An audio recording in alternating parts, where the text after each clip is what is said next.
തെരഞ്ഞെടുപ്പ് സമയത്ത് പിണറായി വിജയൻ നടത്തിയ ഒരു പത്രസമ്മേളനത്തിലെ ചില ഭാഗങ്ങൾ ആദ്യം കാണുക.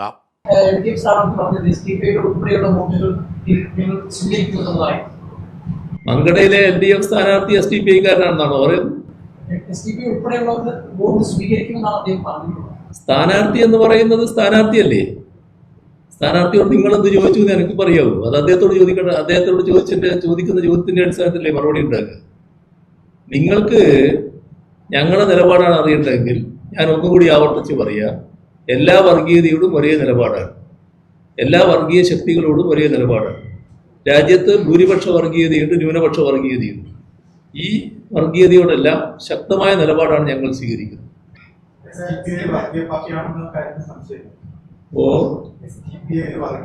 ഞാൻ പറഞ്ഞില്ലേ, നിങ്ങളെ വിഷമം എനിക്ക് മനസ്സിലാകുന്നുണ്ട്. ആ വിഷമം കൊണ്ട് നടക്കി.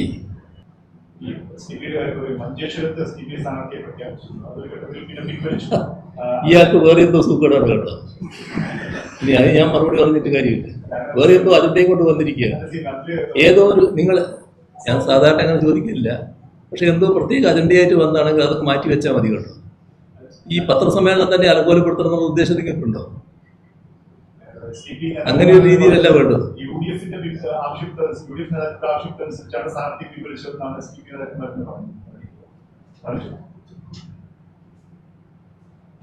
SDPI-യെ കുറിച്ച് ഞാനാണോ മറുപടി പറയുന്നത്? SDPI-ക്കാരോട് നിങ്ങൾ പോയി ചോദിക്കണോ? പിണറായിയുടെ ശരീരഭാഷയും കോപിഷ്ടമായ വാക്കുകളും ശ്രദ്ധിച്ചു കേട്ടല്ലോ. ആത്മവിശ്വാസത്തിന്റെ പരകോടിയിൽ എത്തിയതുകൊണ്ടാണ് പിണറായി ഇങ്ങനെ പൊട്ടിത്തെറിച്ചത്. ഒരു ചോദ്യത്തോടും ഒരു തിരുത്തലിനോടും അദ്ദേഹത്തിന് താല്പര്യമുണ്ടായിരുന്നില്ല. തനിക്ക് തെറ്റ് പറ്റില്ല എന്ന ഉറച്ച വിശ്വാസമാണ് പിണറായി മാധ്യമപ്രവർത്തകരുടെ മേൽ ഇങ്ങനെ കുതിര കയറാൻ കാരണമായത്. ചെറിയ വിമർശനം പോലും പിണറായിക്ക് സഹിക്കാൻ കഴിയുമായിരുന്നില്ല. കഴിഞ്ഞ കുറേ കാലമായി മാധ്യമപ്രവർത്തകർക്ക് പിണറായിയോട് അങ്ങനെ സംശയം ചോദിക്കാൻ മടിയായിരുന്നു. ഒരിക്കലും തെറ്റ് ചെയ്യാത്ത മനുഷ്യനാണ് എന്ന അദ്ദേഹത്തിന് നിശ്ചയമായിരുന്നു. അതുകൊണ്ട് തന്നെ തെറ്റിനെക്കുറിച്ച് ചോദിച്ചാൽ, തിരുത്തലിനെക്കുറിച്ച് ചോദിച്ചാൽ പിണറായി ഇങ്ങനെ പെരുമാറുമായിരുന്നുള്ളൂ. താൻ തെറ്റ് ചെയ്തിട്ടില്ല, താൻ രാജാവാണ്, താൻ ദൈവമാണ്, തൻ്റെ എല്ലാ പ്രവൃത്തിയും ജനങ്ങൾ ഇഷ്ടപ്പെടുന്നു, ഇത് കുത്തിത്തിരിപ്പുകാരുടെ ചോദ്യമാണ് എന്ന പിണറായിയുടെ ഭാഷ ഇതിനു മുമ്പ് പലതവണയുണ്ടായി. CPM-ന് വേണ്ടി വിടുപണി ചെയ്ത നികേഷ് കുമാർ ഒരിക്കൽ ഇത്തരമൊരു ചോദ്യം ചോദിച്ചപ്പോൾ പിണറായി പൊട്ടിത്തെറിച്ചതും നമ്മൾ മറക്കരുത്. ഇതെല്ലാം സൂചിപ്പിച്ചത് പിണറായിയുടെ തികഞ്ഞ ആത്മവിശ്വാസമായിരുന്നു. താൻ തോൽക്കുകയില്ല, തന്നെ തോൽപ്പിക്കാൻ കഴിയില്ല എന്ന് പിണറായി അന്തിമമായി വിശ്വസിച്ചു. ആ ആത്മവിശ്വാസത്തിലാണ് പിണറായി തെരഞ്ഞെടുപ്പിനെ നേരിട്ടതും പിറ്റേ ദിവസം തന്നെ പന്തലിടാൻ ഉത്തരവിട്ടതും തെരഞ്ഞെടുപ്പ് ഫലത്തിൻ്റെ അന്ന് രാവിലെ 9 മണിക്ക് തൻ്റെ വീടിനടുത്തെ കൺവെൻഷൻ സെൻറ്ററിൽ പത്രസമ്മേളനം വിളിച്ചതും. മാത്രമല്ല, തെരഞ്ഞെടുപ്പിൻ്റെ പിറ്റേ ദിവസം പിണറായി മന്ത്രിസഭാ യോഗവും വിളിച്ചിരുന്നു. എന്നാൽ പിന്നീട് എന്താണ് സംഭവിച്ചത് നമുക്കറിയാം. തെരഞ്ഞെടുപ്പ് ഫലം വന്ന അന്ന് പിണറായി വീട്ടിൽ തന്നെ മുറിയടച്ചിരുന്നു. പിറ്റേന്ന് തിരുവനന്തപുരത്തേക്ക് പുറപ്പെട്ട പിണറായി മാധ്യമപ്രവർത്തകരുടെ ചോദ്യങ്ങൾക്ക് ഉത്തരം നൽകിയില്ല. ഇന്നലെ പിണറായി വിജയൻ പാർട്ടി സെക്രട്ടേറിയറ്റിലും ഇടതുമുന്നണിയുടെ യോഗത്തിലും പങ്കെടുക്കുന്നു. അതിനുശേഷം പിണറായി തോൽവി സമ്മതിച്ചുകൊണ്ട് ഒരു ഫേസ്ബുക്ക് കുറിപ്പെഴുതുന്നു. ഓർക്കണം, തോറ്റു എന്ന് സമ്മതിക്കാൻ പിണറായിക്ക് 4 ദിവസം വേണ്ടി വന്നു. ആ കുറിപ്പ് പിണറായി എഴുതിയതല്ല, പിണറായിയുടെ ഓഫീസ് എഴുതിയതാണ്. പിണറായി എങ്ങനെ പ്രതികരിച്ചു നമുക്ക് ആർക്കും അറിയില്ല. പിണറായി ഇന്നേ വരെ മാധ്യമങ്ങൾക്ക് മുമ്പിൽ വാ തുറന്നിട്ടില്ല. എന്നാൽ ഇടതുമുന്നണിയിലും സംസ്ഥാന സെക്രട്ടേറിയറ്റിൽ നടന്നത് എന്താണെന്ന് മാധ്യമ വാർത്തകളോട് നമ്മൾ വായിക്കുമ്പോൾ പിണറായിക്ക് ഇപ്പോൾ കണ്ണു തുറന്നിട്ടുണ്ട്. മതിഭ്രമം മാറി എന്ന് തിരിച്ചറിയേണ്ടി വരും. അരനൂറ്റാണ്ടിലധികം പിണറായി അധികാരത്തിന് ശീതളമയിലായിരുന്നു. ദാരിദ്ര്യം മാത്രമുള്ള ഒരു കുടുംബത്തിൽ ജനിച്ചു വളർന്ന പിണറായി ചെറിയ പ്രായത്തിൽ തന്നെ രാഷ്ട്രീയ പ്രവർത്തകനാവുന്നു.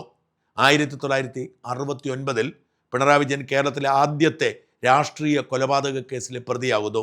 വാടിക്കൽ രാമകൃഷ്ണൻ. പിന്നീട് കണ്ണൂരിൽ 200-ലധികം പേരാണ് ഇത്തരം കൊലപാതകങ്ങളിൽ കൊല്ലപ്പെട്ടത്. പിന്നീട് സാങ്കേതികമായി പിണറായി രക്ഷപ്പെട്ടെങ്കിലും ആ കുറ്റകൃത്യത്തിൽ പിണറായിക്ക് പങ്കില്ല എന്ന് ആരും ഇതുവരെ തീർത്ത് പറഞ്ഞിട്ടില്ല. പിറ്റേ വർഷം പിണറായിക്ക് അതിൻ്റെ പ്രതിഫലം കിട്ടി.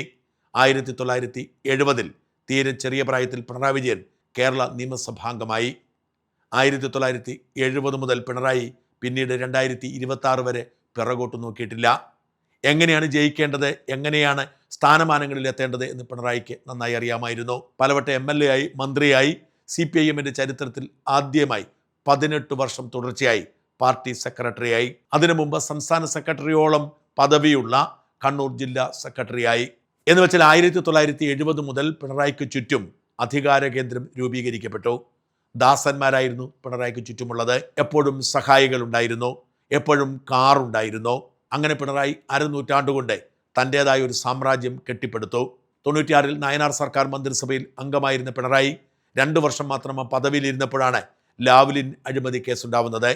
അവിടുന്ന് 98-ൽ പാർട്ടി സെക്രട്ടറിയെ ചുമതലയേറ്റ പിണറായി വിജയൻ അവിടുന്ന് പടിയിറങ്ങുന്നത് മുഖ്യമന്ത്രിയാവാനാണ്. മുഖ്യമന്ത്രി കസേരയിൽ 10 വർഷമാണ് തുടർച്ചയായിരുന്നത്.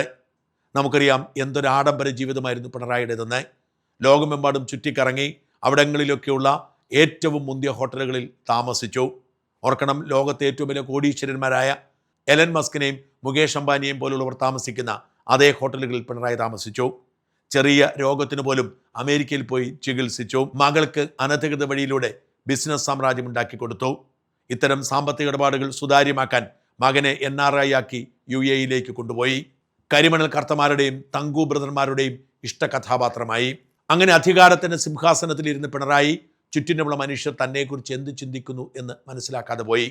തൻ്റെ നാട്ടുകാർ പോലും തന്നെ വെറുക്കുന്നു എന്ന് പിണറായി തിരിച്ചറിഞ്ഞത് 2026-ൽ ധർമ്മടത്തെ തെരഞ്ഞെടുപ്പിൽ വലിയ തിരിച്ചടി ഉണ്ടായപ്പോഴാണ്. സകല മനുഷ്യരും പിണറായിയെ തള്ളിപ്പറഞ്ഞ് ഇറങ്ങി ഓടുന്നത് കണ്ടപ്പോഴാണ് പിണറായിക്ക് കണ്ണു തുറന്നത്. എന്നിട്ടും കുറ്റം സമ്മതിക്കാൻ മനസ്സില്ലാത്തതുകൊണ്ട് 3-4 ദിവസം മൗനവ്രതത്തിൽ തുടർന്നു. ഇന്നലെ നടന്ന CPM സെക്രട്ടേറിയറ്റ് ഇതിനു മുമ്പ് നടന്നതുപോലെ ആയിരുന്നില്ല. ഇതിനു മുമ്പ് നടക്കുമ്പോൾ പിണറായിയുടെ ഒരു നോട്ടം മതി സകലരും അവരുടെ അഭിപ്രായം മാറ്റാൻ. ഒരൊറ്റ സെക്രട്ടേറിയറ്റ് അംഗം പോലും പിണറായിയുടെ മുഖത്ത് നോക്കി ഒന്നും തുറന്നു പറഞ്ഞില്ല. എന്നാൽ ഇന്നലത്തെ മൂഡ് അങ്ങനെയായിരുന്നില്ല. പിണറായിയെ നേരിട്ട് കുറ്റപ്പെടുത്താതെ തെരഞ്ഞെടുപ്പിലെ തോൽവിയുടെ ഉത്തരവാദിത്വം പിണറായിക്ക് കൂടിയുണ്ട് എന്ന് പറഞ്ഞ് അവസാനിക്കുകയായിരുന്നു സെക്രട്ടേറിയറ്റ് അംഗങ്ങൾ. ആദ്യമായി ശാന്തതയോടെ എല്ലാവരും പറയുന്നത് കേൾക്കാൻ പിണറായി മനസ്സ് കാട്ടിയെന്ന് സെക്രട്ടേറിയറ്റ് യോഗത്തിൽ പങ്കെടുത്ത ഒരു നേതാവ് തന്നെ വ്യക്തമാക്കിയിട്ടുണ്ട്. സാധാരണഗതിക്ക് ഒരാൾ എത്ര നേരം സംസാരിക്കണം, എന്തൊക്കെ പറയണമെന്ന് പിണറായിയാണ് തീരുമാനിക്കുന്നത്. പിണറായി നോക്കിയാൽ, കൈപൊക്കിയാൽ അപ്പോൾ തന്നെ അവസാനിപ്പിച്ചോണം. ഇന്നലെ അങ്ങനെയായിരുന്നില്ല.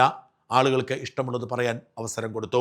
സെക്രട്ടേറിയറ്റ് ഇരിക്കുന്ന ഭൂരിപക്ഷം പേരും തോറ്റവരായതുകൊണ്ട്, ഈ പാപഭാരത്തിന് പങ്കാളികളായതുകൊണ്ട് വലിയ കുഴപ്പമില്ലാതെ സെക്രട്ടേറിയറ്റ് കടന്നുപോയി. എന്നിട്ടും താൻ പ്രതിപക്ഷ നേതാവാകുന്നില്ല എന്ന് തുറന്നു പറയാൻ പിണറായി ധൈര്യം കാണിച്ചില്ല. ആദ്യത്തെ സെക്രട്ടേറിയറ്റ് യോഗത്തിൽ നിയമസഭാ കക്ഷി നേതാവിനെ തിരഞ്ഞെടുക്കേണ്ടതാണ്. അത് നടന്നില്ല. പിണറായി ആവുന്നില്ല എന്ന് പറഞ്ഞാൽ മാത്രമേ മറ്റൊരാളെ തിരഞ്ഞെടുക്കാൻ കഴിയൂ. പിന്നീട് നടന്ന ഇടതുമുന്നണി യോഗമാണ്. ഇടതുമുന്നണി യോഗത്തിൽ ഇത്രകാലം പിണറായിയുടെ മുമ്പിൽ ശിരസ് കുനിച്ചു നിന്ന ഇടതുമുന്നണി നേതാക്കൾ ഇന്നലത്തെ യോഗത്തിൽ തങ്ങൾക്ക് പറയാനുള്ളത് തുറന്നു പറഞ്ഞു. പ്രത്യേകിച്ച് CPI. ഈ തോൽവിയുടെ പൂർണ്ണ ഉത്തരവാദിത്വം പിണറായിക്ക് തന്നെയാണ് എന്ന് പറയാൻ അവർ മടി കാണിച്ചില്ല. ബിനോയ് വിശ്വം അടക്കമുള്ളവർ ഈ തോൽവിയുടെ ഉത്തരവാദിത്വം സർക്കാർ ഏറ്റെടുക്കണം, പാർട്ടികൾക്ക് ഏറ്റെടുക്കാൻ കഴിയില്ല എന്ന് പറഞ്ഞപ്പോൾ എല്ലാ കുറ്റവും ഞാൻ ഏറ്റെടുക്കുന്നു, എല്ലാം എൻ്റെ വീഴ്ചയാണ് എന്ന് തുറന്ന് സമ്മതിക്കേണ്ടി വന്നു എന്നാണ് മാധ്യമങ്ങൾ റിപ്പോർട്ട് ചെയ്യുന്നത്. പിണറായി വിജയൻ നമുക്ക് ഒരുമിച്ച് നിൽക്കാം, ചെയ്ത തെറ്റുകൾ പരിഹരിക്കാം എന്ന് പറഞ്ഞ് കണ്ണീരണിഞ്ഞു എന്നുവരെയുണ്ട് റിപ്പോർട്ടുകൾ. CPM സെക്രട്ടേറിയറ്റ് യോഗത്തിൽ അതിവൈകാരികമായ പലതും സംഭവിച്ചു എന്നും ചില റിപ്പോർട്ടുകൾ സൂചിപ്പിക്കുന്നു. ശൈലജ ടീച്ചർ തന്നെ മനഃപൂർവ്വം പാർട്ടി ഒതുക്കിയതിനെതിരെ, കണ്ണൂരിലെ CPM കൈവിട്ടു പോയതിനെതിരെ അതിവൈകാരികമായി പ്രതികരിച്ചു. സെക്രട്ടേറിയറ്റ് അംഗമായ സ്വരാജ് പോലും ഈ വികാരം പങ്കുവച്ചു എന്നാണ് സൂചനകൾ. എന്തിനാണ് മട്ടന്നൂരിൽ നിന്നും ശൈലജ ടീച്ചറിനെ പേരാവൂരിലേക്ക് തോൽക്കാൻ വിട്ടത്? എന്തിനാണ് ശൈലജ ടീച്ചറിനെ തോൽക്കുമെന്നുറപ്പുള്ള വടകര ലോക്സഭാ തെരഞ്ഞെടുപ്പിൽ മത്സരിപ്പിച്ചത്? സ്വാഭാവികമായ ചോദ്യമായി ഉയർന്നു വന്നു. പാർട്ടിയെ നയിക്കാൻ അർഹതപ്പെട്ട താൻ എന്തുകൊണ്ടാണ് ഇങ്ങനെ ചവിട്ടി തേക്കപ്പെട്ടത് എന്ന ചോദ്യം ചോദിക്കാതെ ചോദിച്ചു എന്നാണ് റിപ്പോർട്ടുകൾ. കണ്ണൂരിലെ പാർട്ടിയെ ഗ്രസിച്ചിരിക്കുന്ന രോഗത്തെക്കുറിച്ചും ചർച്ചയുണ്ടായിത്രേ.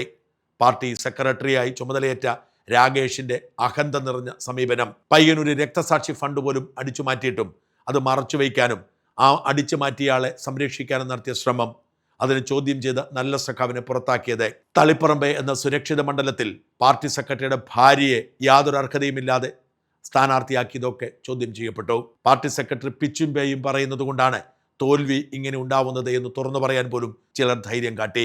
പാർട്ടി സെക്രട്ടറി ഭാര്യയെ നിയോഗിച്ച് തോൽവി ഏറ്റുവാങ്ങിയതിനെതിരെ വിമർശനമുണ്ടായി. ഈ വിമർശനങ്ങൾക്കൊന്നും പിണറായി വിജയൻ മറുപടി പറഞ്ഞില്ല. പക്ഷെ ക്ഷുഭിതനായില്ല, എല്ലാം ശാന്തതയോടെ കേട്ടിരുന്നു എന്നാണ് റിപ്പോർട്ടുകൾ. അതേ ഒടുവിൽ പിണറായിയുടെ മതിഭ്രമം മാറിയിരിക്കുന്നു. തിരിച്ചടിയിൽ ഉത്തരവാദിത്വം തനിക്ക് കൂടിയുണ്ട് എന്ന് മനസ്സിലാക്കിയിരിക്കുന്നു.